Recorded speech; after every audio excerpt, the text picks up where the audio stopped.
నమస్తే, welcome to HMD digital. Egypt ఎడారిలో ఉన్న భారీ పిరమిడ్లు నిర్మించి వేల సంవత్సరాల తర్వాత కూడా ప్రజలకు అద్భుతాలుగా మిగిలిపోయాయి.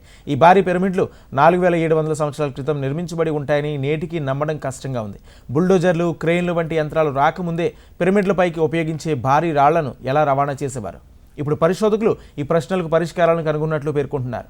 పురాతన ఈజిప్టియన్లు ప్రపంచంలోనే మొట్టమొదటి పిరమిడ్లను నిర్మించడానికి అధునాతన హైడ్రాలిక్ వ్యవస్థను ఉపయోగించారని కొత్త అధ్యయనం తెలిపింది.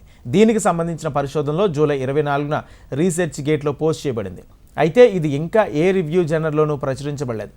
6 అంచెల పిరమిడ్ ఉత్తర ఈజిప్ట్లోని పురావస్తు ప్రదేశమైన సక్కర పీఠభూమిపై సుమారు 4700 సంవత్సరాల క్రితం నిర్మించబడింది. ఈ పిరమిడ్ నైలు నది చాలా పాత శాఖకు సమీపంలో ఉంది. అయితే పురాతన ఈజిప్టియన్లు 204 అడుగుల ఎత్తైన పిరమిడ్లను నిర్మించడానికి నీటి వనరులను ఉపయోగించారని పరిశోధకులు భావిస్తున్నారు. అందులో ఆనకట్ట, నీటి శుద్ధి కర్మాగారం, హైడ్రాలిక్ ఫైట్ ఎలివేటర్ ఉన్నాయి. ఇవన్నీ నది ద్వారా నడిచేవి. ఫ్రాన్స్లోని ముఖ్యమైన పరిశోధన కేంద్రమైన పాలిటెక్నిక్ ఇన్స్టిట్యూట్ సిఇఓ, పరిశోధన రచయిత జేవియర్ ల్యాండర్స్ సైన్స్తో మాట్లాడుతూ ఇది ఒక ముఖ్యమైన ఆవిష్కరణని తెలిపారు. ఈ పరిశోధన పిరమిడ్ నిర్మాణానికి సంబంధించిన ప్రస్తుత నమ్మకాన్ని పూర్తిగా మార్చగలదని ఆయన పేర్కొన్నారు. అయితే ఈ అధ్యయనానికి ముందు ఇది ఎలా ఉత్పత్తి చేయబడిందనే దానిపై నిజమైన ఏకాభిప్రాయం లేదు. పరిశోధన ప్రకారం నీటి ఆధారిత వ్యవస్థ పనిచేయాలంటే నైలు నది నుంచి ఆనకట్టుకు నీరు ప్రవహించాల్సి ఉంటుంది.